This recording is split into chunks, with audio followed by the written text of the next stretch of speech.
లో వైసీపీ నాయకులు అన్నీ సర్దుకొని ఊరు ఖాళీ చేసి వెళ్ళిపోవడానికి సిద్ధం కావాలని చెప్పి కూడా వాళ్ళకి నేను సలహా చెప్పదలుచుకున్నాను.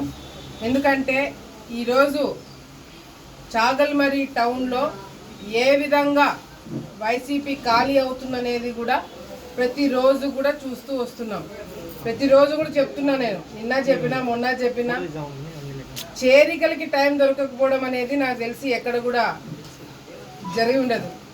ఈరోజు ఈ వైసీపీ ప్రభుత్వము, వైసీపీ ఎమ్మెల్యేగా చెప్పుకొని తిరుగుతున్న గూండాలు, రౌడీలు ఏ విధంగా అరాచకాలు చేస్తున్నారు, ఏ విధంగా ప్రజల్ని ఇబ్బందులు పెడుతున్నారు, వాళ్ళు నమ్ముకొని వచ్చి వాళ్ళ కోసం కష్టపడిన వాళ్ళని ఏ విధంగా పక్కన పడేసి కేవలం కమిషన్లు ఇచ్చే వాళ్ళు మాత్రమే పక్కన పెట్టుకొని తిరుగుతున్నారు అనేది కూడా చాలా స్పష్టంగా అర్థమవుతుంది.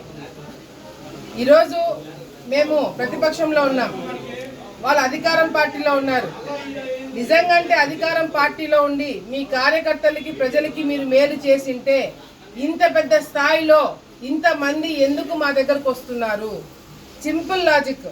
మీరు అక్కడ వాళ్ళకి పనులు చేయలేదు, మీరు అక్కడ వాళ్ళని సరిగ్గా చూసుకోలేదు, మీ కార్యకర్తలే మీరు ఇబ్బందులు పెట్టినారు, అసలు ఈ వ్యాపారం చేసేదే తప్ప మీరు రాజకీయం చేయలేదు. అందుకే ఈరోజు పెద్ద ఎత్తున అందరూ మా దగ్గరికి రావడం జరుగుతుంది. చాలా మందిని వద్దని మేము పక్కన పెడుతున్నాం. కేవలము నాయకత్వం ఉండి బాగా చేసుకోగలుగుతారు, ప్రభావితం చూసే వాళ్ళతో మాత్రమే మేము ఈరోజు తీసుకోవడం జరుగుతుంది. మీరంటే విసుగు పుట్టేసింది, మీరంటే విరక్తి పుట్టింది.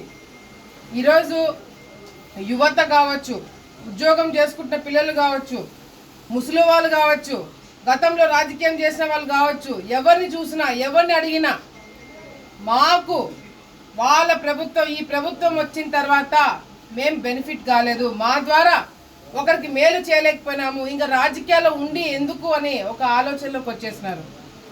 ఈరోజు చాగల్మరి, రేపు రుద్రవరం, ఇంకొక మండలం అన్నీ సిద్ధమైపోతున్నారు వైసీపీ నాయకులు. మీరు సిద్ధం అని ప్రోగ్రాం పెడుతున్నారు కదా, నిజంగాంటే ఆ సిద్ధం ప్రోగ్రాంకి మీ నాయకులు బాగా న్యాయం చేస్తున్నారు. అన్నీ సర్దుకొని వెళ్ళిపోవడానికి సిద్ధపడుతున్నారు. ఇంకా కొన్ని రోజులు ఉంటే ఎమ్మెల్యే కూడా అన్ని సర్దుకొని సిద్ధమవుతాడు ఈ నియోజకవర్గాన్ని వదిలేసి పక్కకు పోవడానికి. ఈరోజు నెల రోజులు అవుతుంది ఎమ్మెల్యేగా గెలిచిన ఆ రౌడీ, ఆ గూండా నెల రోజుల నుంచి బయటికి ప్రజల్లోకి రావట్లేదు. 10 మీటర్లు రోడ్డు వేసి 100 అడుగుల శిలాపలకాలు పెట్టుకుంటున్నారు. చేతగాని నాయకులు, ఏ పని చేయలేని నాయకులు. సాగునీటికి రైతులకు నీళ్ళు ఇప్పిలేరు, యువతకి ఉద్యోగాలు ఇప్పిలేరు, రోడ్లు వేపిలేరు. ఈరోజు ఏమి చేతగాని వాళ్ళు ఈరోజు ఎమ్మెల్యేలు అయినారు. ముఖ్యమంత్రి గారు ఎమ్మెల్యేలని ట్రాన్స్ఫర్ చేస్తున్నారు. ముఖ్యమంత్రి గారు మళ్ళీ అధికారంలోకి రావాలి అంటే ఎమ్మెల్యేలను ట్రాన్స్ఫర్ చేస్తున్నారు, పోస్టింగ్లు మారుస్తున్నారు.